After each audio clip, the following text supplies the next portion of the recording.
Welcome back to Jump Scare. I'm Better Be Deadly. And I'm Shad Youngblood. And I'm extremely sick. So my voice is going to probably sound really weird. And you may hear some sniffling and other gross things that are going to come through the microwaves. That's a horror podcast, so you know. So beware. This week we cover 1986 Witchboard. Which I would play you the trailer for it, but the trailer is extremely boring. It is, and it's actually one of those terrible trailers that actually shows you bits and pieces of the movie. Oh no, it shows you half the movie in the trailer. Okay, I was trying to be generous. But it's a pretty bad edit. It shows you everything. It's not a good trailer. It's one of those ones where it's like, hey, let's have lots of this ambient sounds and random noises so you won't know what's going on. A lot of people back in this time frame when this movie came out actually ripped this movie a new asshole, called it boring, unoriginal. There were so many negative things. But of course, as many of you know, it became a cult classic.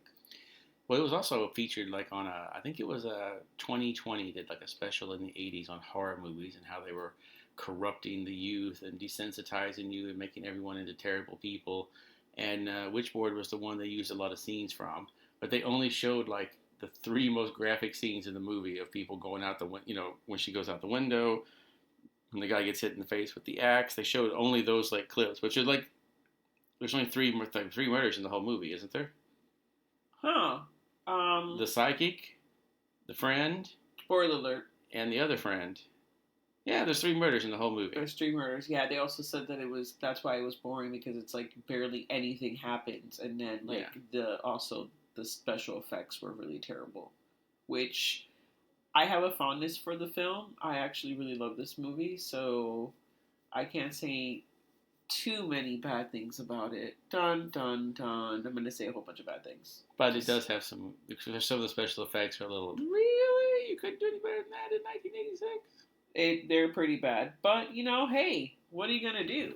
The film was directed by Kevin Tenney, who also he actually wrote and directed this film, and his directorial debut. Yep. And then he went on to go do one of my favorite Halloween movies, Night of the Demons. Yes, we'll be covering that one in October. Yeah. When we do our month of movies that take place on Halloween. Yes, which I probably own all of them. Even some of them that are terrible.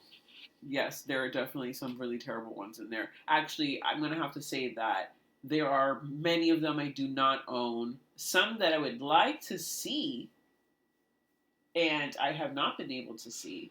But we digress. So here we have Witchboard with Tawny Kitaen. Oh, yeah. Woo! Yeah, everybody's favorite video girl. Yeah. And specifically everyone's favorite Whitesnake video girl. Yeah, who would later go and marry the guy from Whitesnake. Well, yeah, I'm pretty sure that's how she kept coming up in videos. But it only lasted 2 years. But, it was a Hollywood love. In Rockstar years, that's 20, though. That's cold-blooded. Because it's the fact that they got married at all was a minor miracle. That meant they had to stop doing coke and whiskey for a whole day in order to be straight enough to stand up in front of the church. This is another, turnabout or connection to my movie that I spoke about at another podcast. I think it was 2 podcasts ago. That's My Boy. If you know and have seen the movie, you know the Tawny Kitaen reference. So when I see her and her beautiful hair, I love her hair in this. I just love her hair, period. But in this movie, especially later on in the last scenes in the movie, it's they were okay, so we're going to need some hair whipping action, and you are just the woman to do it. I mean, they saw those Whitesnake videos and were like, damn, we didn't have you writhing around on anything all through this movie. You need to get busy. We're going to have a Mr. Skins moment. There is a Mr. Skins moment with Tawny Kitaen later on, way after a lot of things happen. So you have to wait in there for a little while. I'm not going to tell you exactly, when exactly it's going to happen. But you got to hang in there if you want to see her naked. Yeah, it's, it's fine. It's fine. She's in the shower. It's kind of a quick scene, so. Yeah, it's quick. I'm surprised they didn't have a full-on demon possession sex scene in it. She probably was like, you know what? I'm only gonna be naked on screen. They were like, we have to have her because she's a sex kitten. And then she was like, I don't want to only be known by that. I'm gonna actually allow you to have me on screen naked for like 35 seconds. And then after that, they were like, okay. Well, we'll take it. So Shad, what were you doing in 1986? Did you see this in the theater? No, I didn't get to go see it in the theater, but I did get to rent it as soon as it came out on VHS. Oh my god, what was the VHS cover like? Give me. It's pretty much the same thing as the Blu-ray cover. Oh, okay. They really haven't changed the cover to that over the years. It's one of those ones that stayed the same. Yeah, well, I was hoping it'd be like a lenticular one, or maybe it was like some like a Ouija board on it. They did a lot of those weird covers like that for the rip-offs of it that they did straight to video, that Witchcraft series. Oh God, yes. They did a lot of the lenticular covers. To me, like from having worked in a video store in the '90s, it was like once you threw like a weird cover on it, it was a terrible movie. If you had like a lenticular cover or like the Frankenhooker one that said want a date, it was a terrible movie. The only way you were going to get people to rent it was by having some kind of gimmick on the box. My favorite one was the one for the movie called Whore that just had the title covered up and it said, if you can't say it, just see it. Oh my goodness. Yeah. I love the covers to things, like slipcovers. I used to only like collect slipcover films. Like, oh, this comes in a slipcover. I must find the slipcover film and buy it. We still do that. No, we don't. We don't do that anymore because they don't make very little slipcovers for DVDs. I'm a big DVD fan. Shad is the Blu-ray lover in the family. DVD's dead, so. Okay, well, so is Blu-ray. Yeah, basically. One day it's going to be dead very soon. Tomorrow. It's dead tomorrow. It's dead as soon as you buy it, just like any form of technology. So, Witchboard. Ouija board. Witchboard. We saw some of the like outtakes, and the movie was supposed to be called Ouija board. Just Ouija. But apparently the studio's legal department got a little nervous that they might get sued by Parker Brothers for their Ouija board game. Even though they don't have the rights to the actual game. To the actual name. To the name Ouija. Well, to the whole concept of the game. Yeah, but especially they can't copyright the name because it's already out there. It's like calling a checkerboard. You can't really you can make a checker game, but you can't copyright the checkerboard thing. And then they switched out the board halfway through the movie. Yeah, that's why they switched to that weird blue. It looked like the hippie Ouija board. I actually like all of the, not the actual Ouija board. There's only one that really drew me, which was the one that came out, the special edition one that came out, I believe, last year. That had some really cool illustrations on it. But I really like the people that make them from scratch. Yeah. They carve in the wood. It's just so beautiful. I would love to own one, but I've had some experiences with the board, so I cannot have it in the house. Well, wait, that's a lie. We do have it in the house. Yeah. But I think I actually gave it away. I think it's gone. Spoiler alert, it's gone. Just kidding. Shad's face is white as a ghost. How dare you give away my Ouija board? Yeah. I had so many plans for that. Yeah. Now I'm going to have to go get a special one and contact it just to find the other one. Wow. So Witchboard. Starts off with, got your large, creepy house, and they're having a party at the house, and you've got douchebag McGee, who no one asked to bring a Ouija board to the party, but he brought one anyhow. Just so you know, it's Stephen Nichols, who, when I saw the film later on in life, probably mid-90s, I already knew who he was because he played one of the main villains in General Hospital, and which is a soap opera, and I loved it so much. He was Stefan Cassadine, and he was evil. That's an evil name. Yeah, he was evil. Anytime the name is Stefan, yeah, they're evil. He's actually, his family is super evil. Till this day, those motherfuckers are still evil. Till this day. They've been rocking it evil style since, freaking forever. like early, like mid-90s till now. It's been a Wow. long time. The evil reign is really strong at the General Hospital with the Cassadines. But yeah, he's the good-looking guy in the movie. He's very educated. He knows way too much. What does he even do for work? Because I feel like he's like a paranormal investigator. Like he knows everything about fucking I ghosts. think he was a teacher because he kept saying that she hadn't come to her classes later on. Oh yeah, but I thought they were taking the class together. Maybe they were. It was kind of unclear what they were doing. Yeah, he was just a wealthy guy that was just roaming around town. Yeah, in his like fancy car. Everyone in this movie is living way above their means, or maybe they're just all rich. I don't know.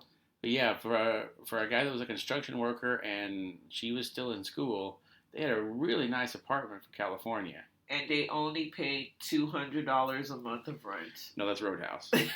Roadhouse. I think it's just actually his was like $100. Yeah, it was ridiculous. But everybody lives like insane. We didn't see this guy's house, but we saw like the psychic that they come over later, who looks like she's like 19 years old and she's living in California in like a 2-story condo. That's huge, multiple bedrooms. Even in California in the 80s, that would have been probably a couple $1,000s a month. Yeah, we'll get to her. We'll get to her in a bit because I have some fandom with her because she was on another show that I love. So yeah, he whips out the Ouija board, tells them the rules. The rules are as follows. Let's get this whole rule book out because I actually made sexy rule book notes for this. The rules of Ouija: a man and a woman both have to handle the board at the same time. The board can only be on their knees. People have to have a clean system. No smoking, no drinking. These are the rules of the Ouija board, aka witchcraft. Witchcraft. Witchboard. Witchcraft Witchboard. So he, of course, is like, "Hey, Tawny Katane, why don't you just hop over here and use this witchboard?" Because she may have been the only girl at the party too. She actually wasn't the other girl in the party because I remember looking at the other two girls in the party. I believe there's 2 or 3. But I was like, these people are just here for like 5 seconds in the movie and we're never going to see them again. Like, there's barely anyone in the film. It's the main characters and then like the landlord lady who is... From the Dick Van Dyke Show. Yeah, I had no idea who that person was. So I was just like, okay. That's just an old lady to me. I figured she looked like she was like in a old ass show. Like she could have been like the mom in the show. Who was she in the show? She was one of the other writers in the Dick Van Dyke Show. She was one of the people in the writers' room on that show. Oh, that's right. That's right. I'm vaguely remembering what that show's about. Since I was not alive, I was roaming around somewhere spiritually, like one of the characters in this movie. So Brandon Sinclair, that's his name. Well, and that's a douchebag name. Yeah, so he's fitting the douchebaggery likeness, and he's there imparting his wisdom about the freaking Ouija board, and like he's talking to like a 10-year-old boy named David, and that's who he's been communicating with because there's nothing more sexy or very informative about a grown-ass man that has a lot of money that plays with a Ouija board and speaks to a 10-year-old boy. Yeah. ... Don't know what's going on there. Yeah, so he asks Tawny Katane to, let's put the Ouija board on our laps and let's talk to this boy.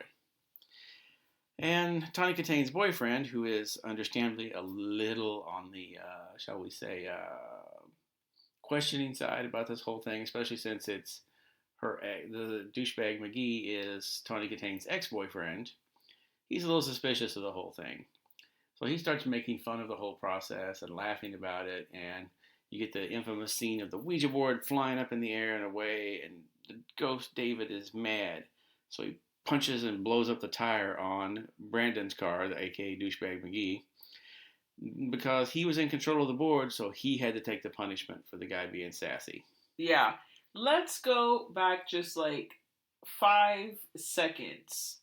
And I just wanted to say that the part when he's talking about the origin of the Ouija board and how it derives from oui and ja, which is French and German for yes. He had a Ted Mosby moment. he had a Ted Mosby moment with the encyclopedia. Encyclopedia, that's right. Yeah, I couldn't. I was cracking up the whole time during that whole time frame with him talking about that. I'm so sniffly. So of course, like in all things, the guy douchebag McGee Oh, is you left out Superman. one of the rules: never use the Ouija board alone. Oh yes, yes. That was goes hand in hand with a man and a woman. So there has to be like the yin and the yang, and you can't use it alone. So Ouija board salesman, Brandon Sinclair, because he looks like he knows everything about this Ouija board. He's wearing like this $800 suit because they go out of their way to say exactly the price of the suit.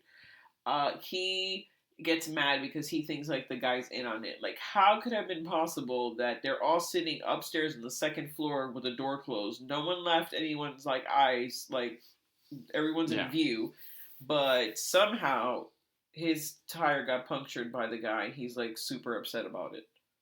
Well, maybe he just thought, since you pissed off the ghost, now you owe me a tire. Wow. So, what do you think? Like, okay, so after this whole thing with the whole Ouija, she becomes like super. The Ouija, he leaves the Ouija board behind because he ran out the house to go check on his like car and the tire, and she becomes obsessed with playing the Ouija board, like completely obsessed, and she's talking randomly to this like 10-year-old little boy, and at the same time she's like waiting for like results from the doctor because she's been feeling a little queasy, quote unquote. Yeah. So she thinks she might be pregnant. And they had mentioned a little bit earlier that it's possible sometimes for the ghosts to be reborn and to pick the people that they're reborn to. So she's thinking, hey, maybe this David ghost, he seems like a nice little kid. Maybe he'd like to be reincarnated as my kid. And let me tell you, he says no because he does not like her boyfriend, Jim. He really does not like him, and he doesn't want to be part of the family. So she's a little heartbroken. I guess maybe she was just like stalking him, like, "Hey, don't you want to be my son? Can you be my son?" But not really, because she was always asking him like weird random questions. I'd be asking him like, "What are the lottery numbers? What does it look like over there? Are you playing with a Ouija board on your side and it's like the same living? Or are you like living on an astral plane?" I have so many questions. I would have asked so She many other wasn't things. concerned about any of that, though. She was just like concerned about, did he want to be reborn? And he didn't. So she keeps playing with the Ouija board. And playing and playing. And of course, this is when the I don't even know, maybe like the next day, a murder occurs at the construction work site. Jim is having lunch with his friend, and a couple of moments before that, he had informed his friend that he like lost his hatchet. It's like nowhere to be found. But the camera pans over to the top of the roof, and there it is. You later see that the camera, the camera in this film, like works itself to be the ghost.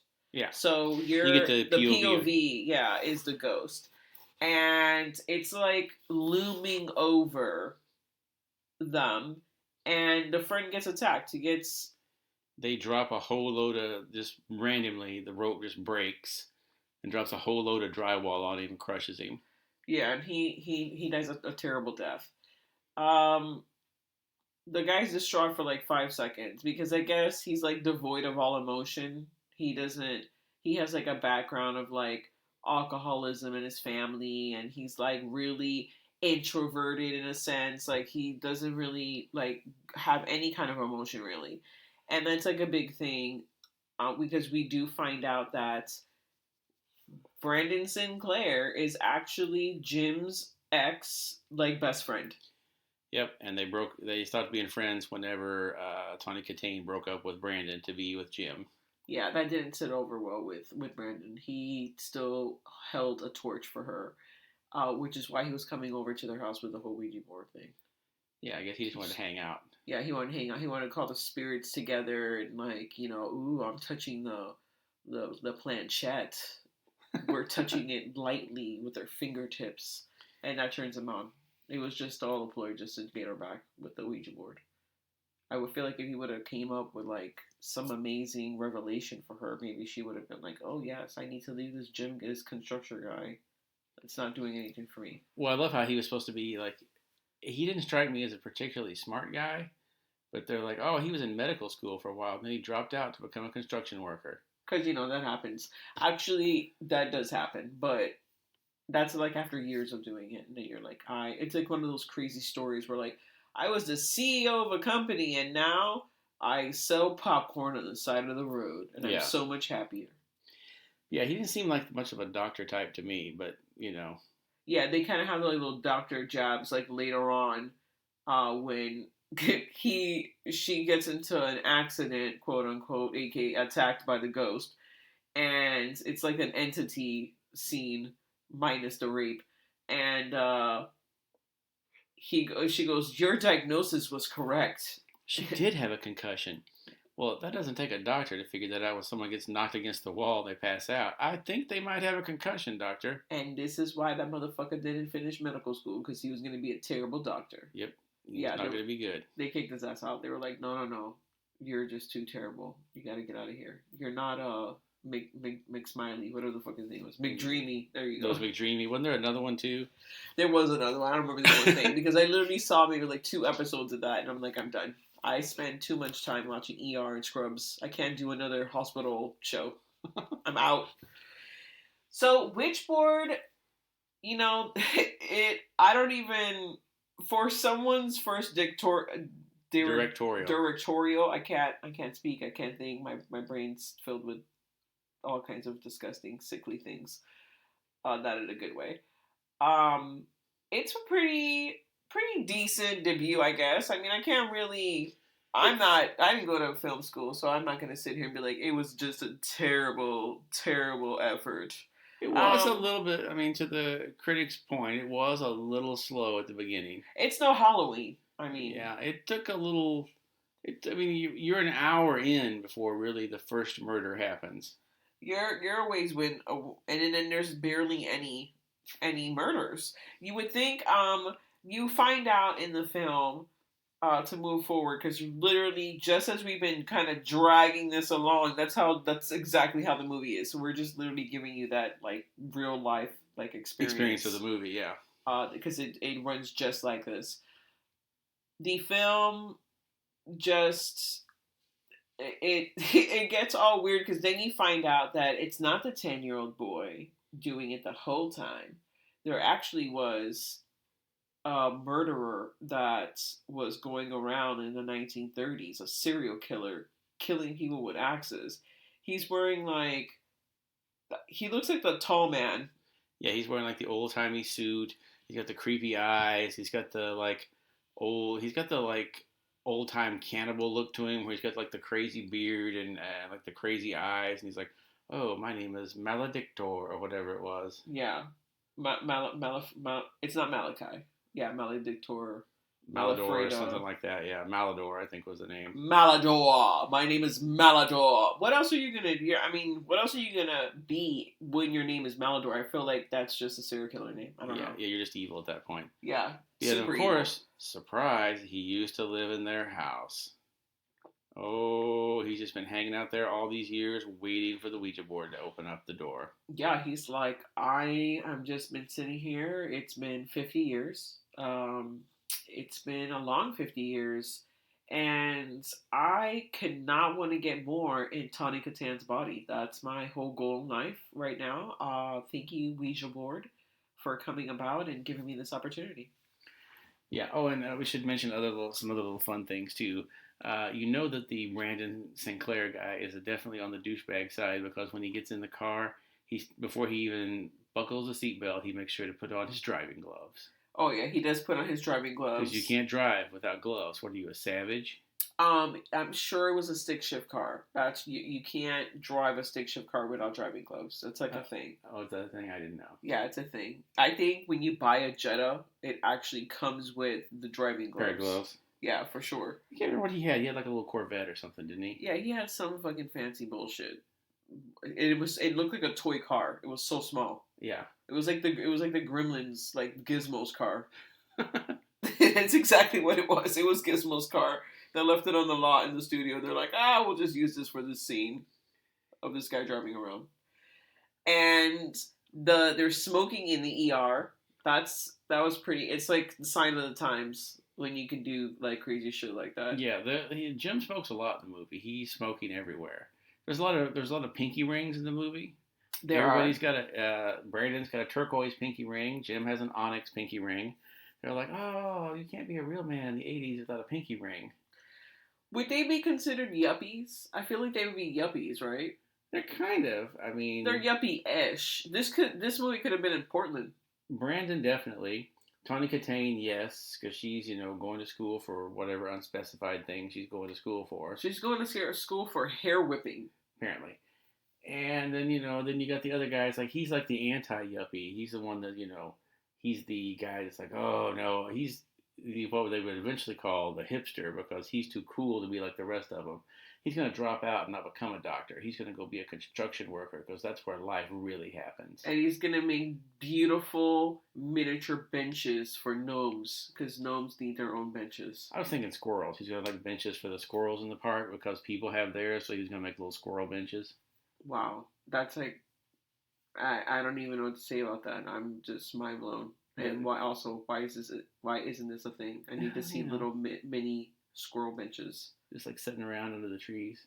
For real. Coming to a park near you, I can't even say it. Squirrel benches. Say that go. Like 5 times, okay, guys? It's not gonna work out for you. Oh my goodness. I love this movie because it's so bad. It's so bad. Then, like, the end fight scene of the film. Oh, we're missing the part. This is the part where, like, they bring a psychic in to cleanse the house. That doesn't go very well. The psychic gets followed home by the ghost. And this is one of the scenes I always love in the movies where, like, a ghost is chasing someone. They run upstairs and they slam a door. Like, there, now you can't come in here. So the ghost actually goes around the corner, comes in another door to throw the girl out the window. Like, asshole, you're a ghost. Couldn't you just go right through the door and just throw her out the window anyhow? But no, I guess he didn't want to break the door, so he just came around the corner. No, he did not. I also love this is one of the only apartments or anything I've ever seen that has a giant razor-sharp sundial out in front of the building. It seems like that's a hazard to people. They're like, let's put this sundial right here under the window. That's exactly where it needs to go because that's just the best place for it. No one's gonna fall out the window and hurt themselves. It's fine. Yeah, she also got her throat cut by an axe before she was thrown out the window, which seems like overkill. And this actress, Kathleen Wilhot, she's actually Liz Danes from Gilmore Girls. That's Luke's sister. And when I saw this movie again, I was like, oh my god, that's Luke's sister. And she looks pretty fucking magical. She's wearing the most amazing jean jacket. It's like a jean jacket mixed with like a charm necklace. Because, those were like really big in the 80s. She's got charms all over it. It's got like fringe, like leather fringe on the back with things tied on the end of it so it jangles when she walks. Yeah, I think it's because she needed to have that constant vibration, around for her, like, chakra. And, she probably had, like, gems and, like, all kinds of, like, crystals attached, to, like, help her tap into the whole, like, psychic thing and, like, also protect her. Which, notice, I think she died after she took the jacket off. I don't think she's wearing the jacket. Is she? No, Did the jacket save her? No, the jacket didn't save her. No, then she need to go back and have that remysticalized. I'm just gonna make a word up. Mysticalized? Yeah, remysticalized. Yep. Yeah, so you got her creepy murder there, but of course, the axe marks on her neck. They matched the marks that Jim's axe, the same one that was at the construction scene. After that, Brandon and Jim decided to do a little investigating on their own. They decided to take a fancy trip up the coast in California in his car, and they go to the my favorite store in the place. What was it? Wanda's Witchcraft Emporium. Yeah, I need to go there. They go. No, I'm sorry. Wanda's Witchcraft Warehouse. Oh yes, it was all W's. So they get their own Ouija board and they do a little bit of investigating and discover the true ghost, the one that was the evil serial killer living in the house. They decide to do this on a dock next to a precarious pile of barrels, like Yeah. you do. Because this is where David, the little boy, died, and that's where the signal was going to be like the strongest to like connect with him. So of course, and what you can obviously see are the ropes pre-cut. The barrels break. The ropes break, holding the barrels, knock Jim and Brandon into the water. Brandon pops back out of the water. I'm safe. I made it. Oh no, axe to the face. Yeah, right split on the forehead, like right down. But then, strangely enough, when he comes out of the water later, when they find the body, he's got the cut the other direction. He does have to cut the other direction. And also, let me just make a note that they made it a point to show that some time had passed because Jim is knocked out on the dock. And of course, obviously, the audience, Jim doesn't see because he's knocked out, but his friend is, like Shad said, got hatcheted up in the face and like thrown in the water.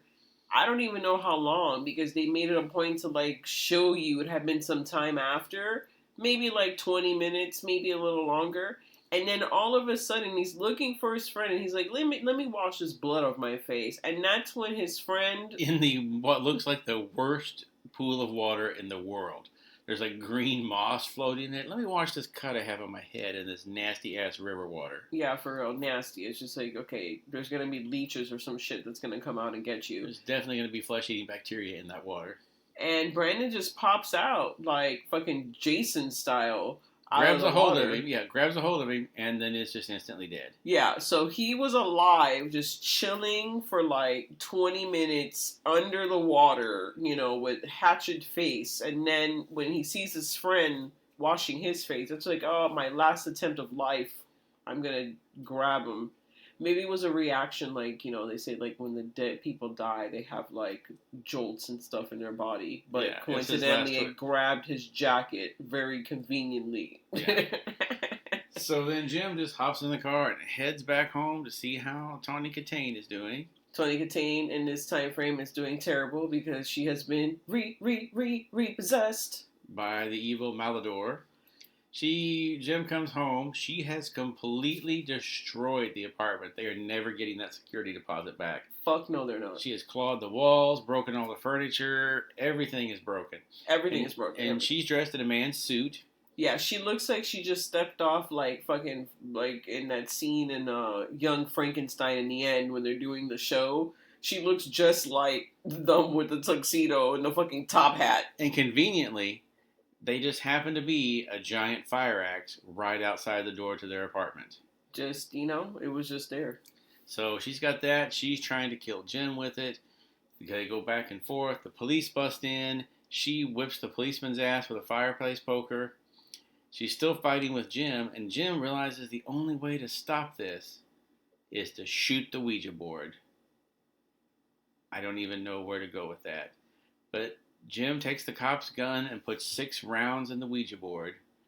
And then, somehow, the last-ditch effort from the ghost pushes Jim out the window of the apartment in the greatest slow-motion fall of all time. It is my favorite, actually, scene in all of cinema. It is in my top 5. He's falling very slowly from it, there's no sound, but he's making the no as his arms are slowly waving in the air. And you see him about to hit the car. Oh! But it fades out. And then there's a whole bunch of people sitting in pews, and you're like, oh no, he's dead. And then they pan over, and it's them getting married. And saying, I do and I do. And he's in a neck brace. Yes. And then my favorite part, they go back to the apartment, which is still all fucked up, and the landlord is like sweeping everything up. I'm like, excuse me, this just happened. Okay, so they were clear of all the charges because he was up for like murder. The cop thought that he had murdered all these people, the 3 people. That was the only connection between the 3. And then not only that, But they all of a sudden had all this money to like have a fucking wedding. She's like in a full dress. They didn't go to the courthouse. This is like a church wedding. I mean, I've been married before. You gotta like take classes if you're gonna get married in church. Like it's a whole freaking thing. You can't just wake up and like, you know what? I was just like repossessed yesterday. Yo, ass fell out fucking window. You know, smashed a car. Let's get married. That's what I gotta do right now. That's apparently exactly what happened. That's exactly what happened in the movie. And then the movie. Oh, and then the movie ends with one of the ultimate jump scares of all time. The Ouija board's laying in the trash. I'm like, do you think that thing still works? The little planchette flies up over the yes. Dun dun dun! Yeah, it's worse than the jump scare from, what is that freaking movie? It's not Sinister. No, yeah, Sinister. That's the one with the kids, right? And Ethan Hawke? Yes. Yeah, Sinister 2. Worst jump scare ever. Like, the ending of that movie, he just jumps out of the... I couldn't do it. It's just like that, but with a planchette. So, jump scare count in this movie. We've got planchette jump scares. We've got psychic jump scares. Yeah, we got a psychic jump scare, planchette jump scare. We have the jump scare of the friend jumping out Jason style out of the lake. Yep. Towards his friend. So there's quite a few jump scares in the movie, but there's not as many as I would have thought, to be quite honest. They were pretty restrained for an 80s movie. Yeah, they were pretty restrained. And, you know, if he had to make this movie not as good, but then make Night of the Demons, which I actually like the sequel to, it's fun. They're fun movies. There's not to be taken seriously. But, you know, I wish Angela would invite me to her party. Like, where the fuck is my invitation? I'm, like, still waiting. Still hasn't come up. But yeah, Witchboard's one of those ones that it's not the greatest movie that there is, but it's a lot of fun. And especially if you watched it as a kid, you have, like, really fond memories of it. When you watch it now as an adult, you're like, no, it's not as good as I remembered, but it's still pretty good. Yeah, Shad hadn't seen it in a long time. I have seen it recently. I try to watch it at least once a year because I really enjoyed that film. The guy's really creepy. You know, you got Tony Katan with her whipping her hair everywhere. Then you have, like, just such unique people and the guy from General Hospital. There's so many morsels, delicious morsels for me in the film. That's why I've seen it so many times. But it's definitely fun to watch. I can't even imagine watching it. Like, if I had never seen it and this was the first time I watched it, I can't even pretend to have that thought because I've seen it too many times. I can't even be impartial about it. Like, it was a terrible movie. All right, so on your knife scale, how many knives are you giving it? I'm going to give it 2.5 knives. After all that love that I just said from the movie, I'm only going to give it 2.5 knives. See, I was going to give it 3 just out of for nostalgia. Wow, 3 for you. A half a knife extra for nostalgia? Yeah. Wow, that's where they get you. They didn't get me that for the new Poltergeist movie, I have to say. Well, by nostalgia, I meant Tony Katane's boobs. Oh, okay. That's fine. We're going to give it 2 knives and a half, and the other half is a boob. Yeah. So two knives and a half boob is what we're giving the film. Oh, can we also give it half? Oh, no, that would be 3.5 stars. Never mind. I was going to a whiplash of hair. That's part of it. That all just contributes. The boobs, the hair, all of it, the extra half knife, that's for all of that. Yeah, it goes for the whole category. You know, this is actually, we've been on a witch hunt, but not in that bad, way. Yeah. Like in a good way where we're watching. We've done a lot of witches. We're going to have to break it up and do a non-witch movie next. Yeah, we're going to do The Witches of Eastwick. Oh, wait, no, that's... No. Okay, we're going to do The Craft. No. Oh, okay. Okay, so we'll have to figure that out later.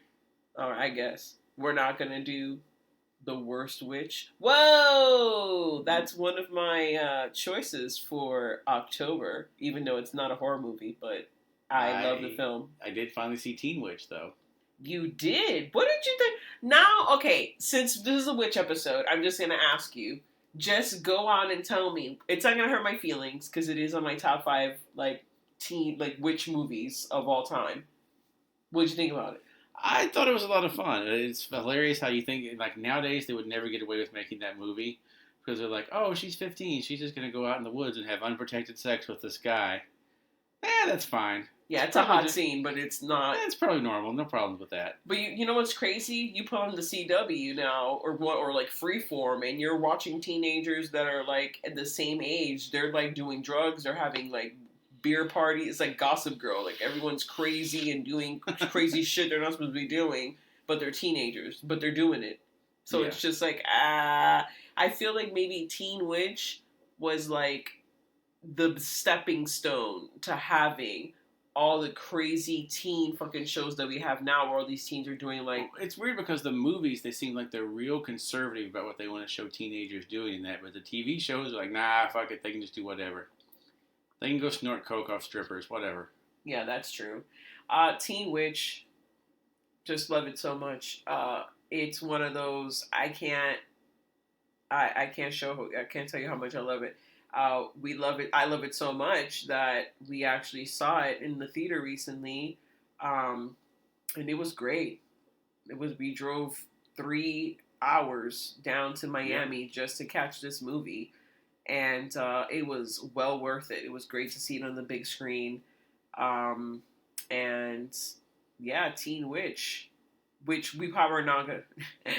No. I didn't work that in. I said which we're not gonna. I got it. It wasn't subtle. We will not be discussing this movie any further because if I had to choose between Teen Witch and The Worst Witch to do in October, actually one is set in Halloween, so the other one's not. So there you go. Problem solved. The end of the witches is now coming to an end.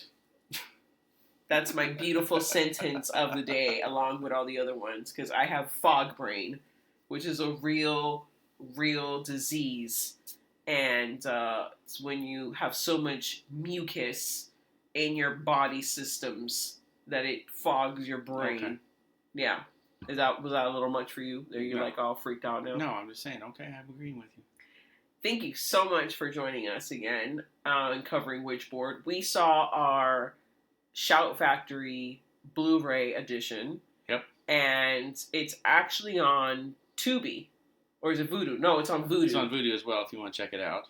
And so are I think in one of the sequels is also on Vudu. Yeah, I'll take a look and see. I'd like to see the sequel. I've never actually seen any of the sequels. I'm sure they're terrible, but I would like to see them anyhow. There's like 5. No, that's Witchcraft.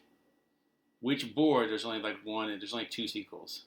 Is there? Okay. Yeah. We got to see this Witchcraft movie because there's so many of them. Is it like Emmanuel? Is it like one of those weird? Yeah, all they are is softcore porn. Oh, okay. We will definitely be watching that and not reporting anything we see. Yeah, and there's like 13 or 14 of them last count I had. We're going to have to take off a whole 4 days of work to have a massive marathon. Thank you so much, and stay tuned to the horror, guys. And now, folks, it's time to say goodnight. We sincerely appreciate your patronage and hope we've succeeded in bringing you an enjoyable evening of entertainment. Please drive home carefully and come back again soon. Good night.